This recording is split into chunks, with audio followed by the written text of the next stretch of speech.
Bonjour à tous. Dans cette vidéo, j'aimerais aborder avec vous l'argument du réglage fin en faveur de l'existence de Dieu. Alors déjà, je vais faire un petit rappel sur les données scientifiques et derrière, je passerai à l'analyse, on va dire philosophique de cet argument. Alors depuis la seconde moitié du XXe siècle, il faut savoir que les astrophysiciens ont découvert que certaines constantes fondamentales de l'univers devaient avoir une valeur extrêmement précise et finement réglée pour que celui-ci puisse accueillir la vie. Donc par exemple, on a la constante de la force faible. Et bien si vous prenez cette constante et que vous la modifiez d'un côté ou de l'autre d'une valeur de 1 sur 10 puissance 100, donc c'est-à-dire 0,00000 suivi de 100 zéros, et bien que vous modifiez ça d'un côté ou de l'autre, et bien toute forme de vie aurait été impossible. Cela aurait empêché radicalement toute forme de vie. De même, si vous prenez la constante cosmologique qui a été introduite par Einstein dans la relativité générale, qui permet l'existence d'un univers stable et stationnaire, eh bien, figurez-vous que cette constante doit être réglée avec une précision de l'ordre de 1 sur 10 puissance 120 pour que l'univers puisse accueillir la vie. Et donc, si la constante cosmologique avait été un tout petit peu plus petite ou un tout petit peu plus grande, eh bien, l'univers se serait dispersé trop vite pour permettre aux étoiles de s'allumer, ou alors il se serait replié trop vite sur lui-même sans que les atomes lourds, comme le fer ou le carbone, puissent se former. Et donc tout ça c'est confirmé par les physiciens, c'est le consensus au niveau universitaire, y compris chez les physiciens athées. Donc on a par exemple le cosmologiste et physicien Alexander Vilenkin qui affirme à propos de la constante cosmologique qu'une toute petite variation de cette constante aurait été synonyme de cataclysme cosmique, comme si une boule de feu avait éclaté sous son propre poids. Il s'agit là du cas qui nous laisse le plus perplexe au niveau du fine-tuning. De même, on a Robert Loughlin, qui est un professeur de physique athée à Stanford. Eh bien lui, il affirme que le réglage fin de la constante cosmologique est, je cite, un miracle époustouflant. Donc, vous voyez, on a même des physiciens athées qui parlent de miracle en analysant ces fameux réglages. Et enfin, on a aussi Leonard Susskind, qui est un scientifique non religieux qui travaille dans ce domaine et qui constate qu'il s'agit d'implications qui sont troublantes et d'événements qui sont statistiquement miraculeux.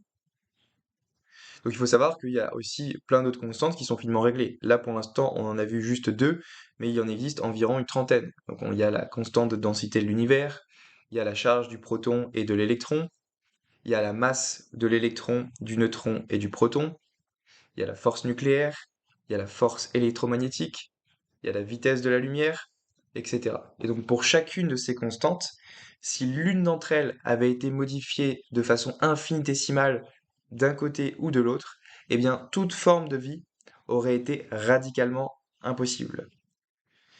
Et donc il y a environ, comme je l'ai dit, 30 constantes qui sont finement réglées au total, et ce nombre ne cesse d'augmenter au fur et à mesure que les recherches progressent dans ce domaine. Donc j'ai fait une petite liste ici des constantes finement réglées pour ceux que ça intéresse. Voilà, évidemment c'est une liste qui est non exhaustive, mais vous pouvez retrouver tout ça sur Internet. C'est quelque chose qui est admis dans la communauté scientifique. Mais alors la vraie question qui nous intéresse nous, c'est qu'est-ce qui explique ce réglage fin? Quelle est la meilleure hypothèse explicative de ce réglage fin?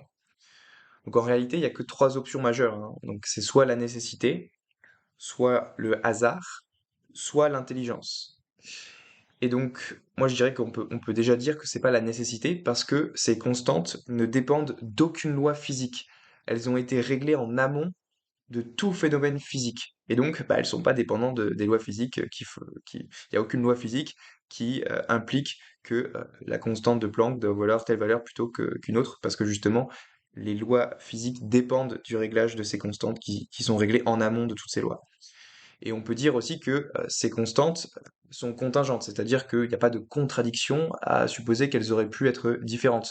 Donc par exemple, si vous prenez la constante de Planck, bah, il n'y a pas de nécessité à ce que la constante de Planck vaille 6,626,070,16 fois 10 puissance moins 34, plutôt que 6,626,070,15 fois 10 puissance moins 34.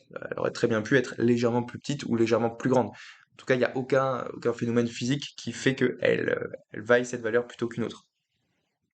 Et donc celui qui soutient la théorie de la nécessité doit affirmer qu'il est impossible qu'il existe un univers qui ne soit pas adapté à la vie. Autrement dit, que, il y a qu'un seul univers possible, et c'est le nôtre avec toutes ces constantes, et que l'univers est nécessairement adapté à la vie. Qu'il est impossible qu'il existe un univers qui ne soit pas adapté à la vie. Or, évidemment, aucun scientifique ne soutient cette thèse. D'ailleurs, les scientifiques qui travaillent en théorie des cordes postulent l'existence de 10 puissance 500 univers possibles, et donc ils savent bien que l'univers n'est pas nécessairement adapté à la vie. Ça relève pas de la nécessité. Et c'est pour ça que l'option de la nécessité n'est défendue par presque personne au niveau académique. Que dire alors de l'hypothèse du hasard? Est-ce que le réglage fin pourrait être dû au hasard? Eh bien, je dirais que c'est pas crédible parce que la probabilité d'avoir toutes ces constantes qui sont finement réglées en conjonction les unes avec les autres est estimée à moins d'une chance sur 10 puissance 300. Et donc, pour vous faire comprendre un peu ce que ça signifie comme chiffre, l'astrophysicien asiatique Trinh Xuan Tuan avait calculé que la probabilité d'atteindre une cible de 1 cm² située à l'autre bout de l'univers en tirant à l'aveugle une flèche depuis la Terre, sans savoir dans quelle direction se trouve la cible, eh bien, cette probabilité est de l'ordre de une chance sur 10 puissance 60. Donc vous prenez une flèche et vous la balancez à l'autre bout de l'univers, et bien la probabilité qu'elle touche cette cible de 1 cm², c'est une chance sur 10 puissance 60. Et ça, c'est rien. C'est rien comparé à une chance sur 10 puissance 300. Donc vous imaginez un petit peu à quel point la combinaison des constantes finement réglées génère un résultat qui est très très très très très très très très improbable. Et donc moi je dirais qu'on peut formuler l'argument de la manière suivante. Prémisse 1, ce qui n'est ni l'effet du hasard ni l'effet de la nécessité est l'effet de l'intelligence.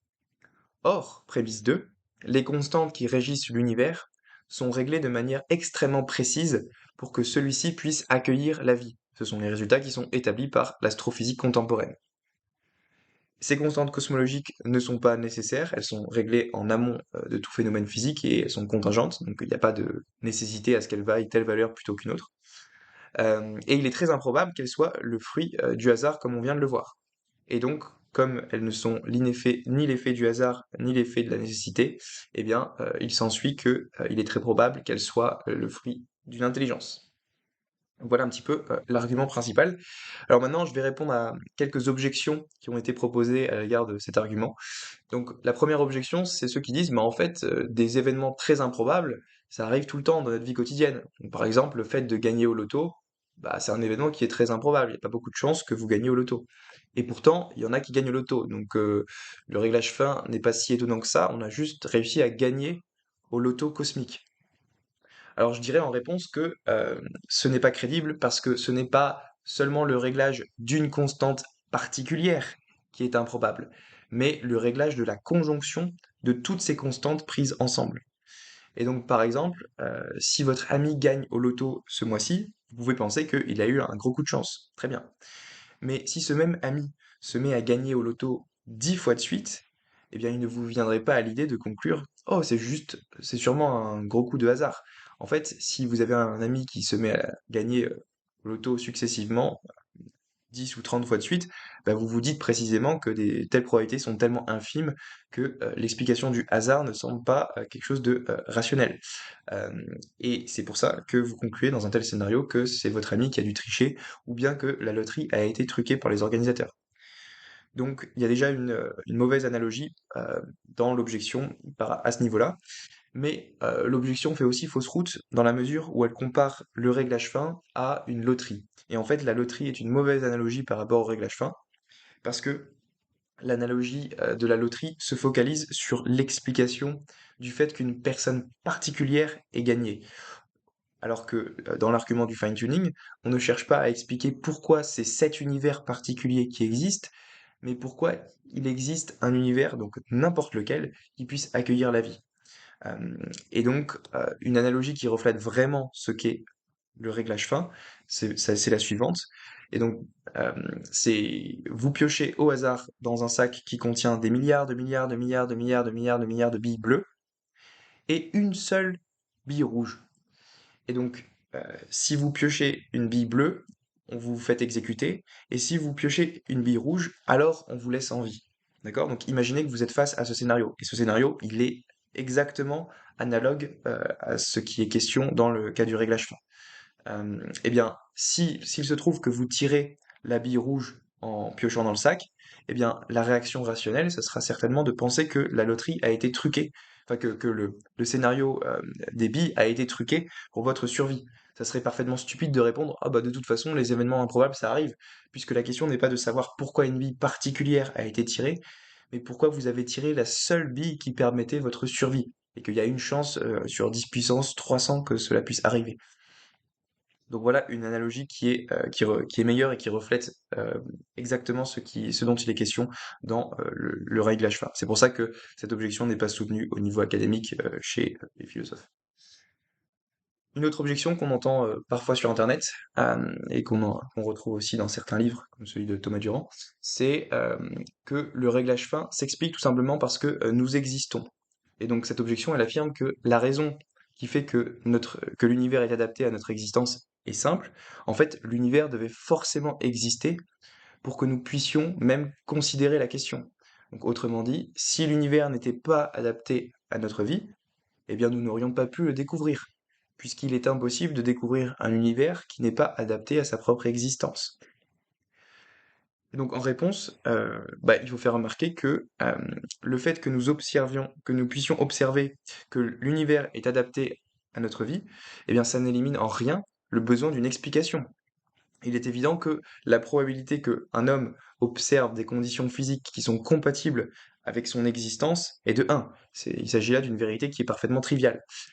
Mais donc l'objection confond en réalité la probabilité qu'un observateur observe des conditions compatibles avec son existence, et cette probabilité, elle est de 1, et la probabilité, a priori, qu'il y ait un observateur tout court. Et c'est pas du tout les mêmes types de probabilités qui sont en question ici. Euh, donc, pour faire bien comprendre de ce dont il est question, il y a John Leslie qui avait proposé une analogie. Donc, il nous dit, bah, vous vous apprêtez à vous faire exécuter par 10 carabiniers professionnels. Vous êtes plaqué contre un mur, avec un bandeau sur les yeux, et vous entendez les commandements du général qui fait 1, 2, 3, feu, suivi des tirs de tous les carabiniers, qui vous tirent tous dans la tête. Mais à votre grande surprise, vous ne mourrez pas, vous restez parfaitement en vie. Aucune balle ne vous a touché. Eh bien, qu'est-ce que vous allez conclure? Eh bien, l'hypothèse rationnelle, ça serait de dire qu'il y a eu un complot, ou que tous les soldats ont fait exprès de rater leur tir, ou bien qu'ils ont tiré à blanc. Et maintenant, imaginez que quelqu'un arrive et vous dise, mais non, il n'y a pas besoin d'imaginer un complot. Cela n'a rien d'étonnant. Il est normal que tu constates que les tireurs ont raté leur coup, car la probabilité que tu constates qu'ils l'ont réussi est égale à 0. Le fait que chaque soldat ait raté son tir est très improbable, certes, mais de toute façon, s'ils avaient réussi leur tir, tu n'aurais pas été là pour le constater. Et donc le fait que tu aies survécu n'est pas si étonnant. Eh bien, vous comprenez du coup qu'il y a un gros sophisme qui est en jeu ici. Le fait que vous ayez survécu à leur tir n'explique pas pourquoi vous avez survécu. Il est vrai que si les conditions n'avaient pas été finement réglées pour votre survie, alors vous n'auriez pas survécu, mais néanmoins, cela n'explique en rien le fait que vous ayez survécu. Et donc, le fait que vous soyez en vie pour constater le réglage fin de l'univers, ça n'explique en rien le fait que l'univers soit adapté à votre vie. Et donc c'est en cela que l'objection précédente est défectueuse. Et donc une dernière objection qui revient souvent, c'est celle des multivers. Et donc cette objection nous dit peut-être, après tout, qu'il existe une infinité d'univers et que nous avons eu la chance de tomber dans le bon, c'est-à-dire un univers qui est adapté à la vie. Alors je dirais en réponse que c'est pas crédible pour deux raisons. Premièrement, postuler l'existence des multivers est une violation du principe du rasoir d'Occam. Donc le principe du rasoir d'Occam, c'est un principe qui favorise les théories simples aux théories complexes, si leur pouvoir explicatif est équivalent. Donc en d'autres termes, il n'y a pas besoin d'invoquer des hypothèses inutiles si une hypothèse simple permet de rendre compte de l'ensemble des faits. Donc quand nous voyons que la constante cosmologique est réglée avec une précision de l'ordre de 1 sur 10 puissance 120, on va pas dire, eh bien si ça se trouve, par accident, il est possible qu'il y ait des milliards de milliards de milliards de milliards de milliards, enfin 10 puissance 120 univers, et il se trouve que nous nous trouvons dans le seul qui est capable de produire de la vie.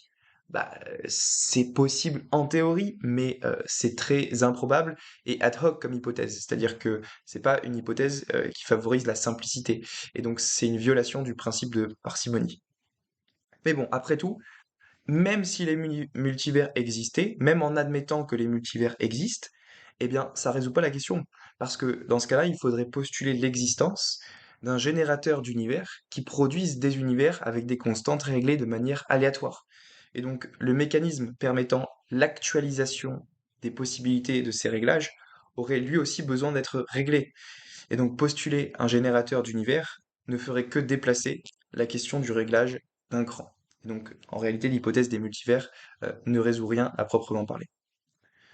Donc voilà, en conclusion, je dirais que l'argument du réglage fin est un argument solide et intéressant en faveur de l'existence d'un créateur intelligent de l'univers, et il renforce l'idée que la cause incausée dont on a établi l'existence dans une précédente vidéo est de nature intelligente. Et donc en cela, c'est un argument qui participe à renforcer l'hypothèse du théisme. Et donc pour ceux qui veulent approfondir, je vous recommande les livres des experts sur le sujet. Donc les deux experts sur la question du fine-tuning sont Robin Collins et Luke Barnes, qui sont des astrophysiciens eux-mêmes et des philosophes des sciences. Et donc voilà, je vous ai mis les deux livres en recommandation ici. Et je vous invite à les lire. Merci de votre écoute.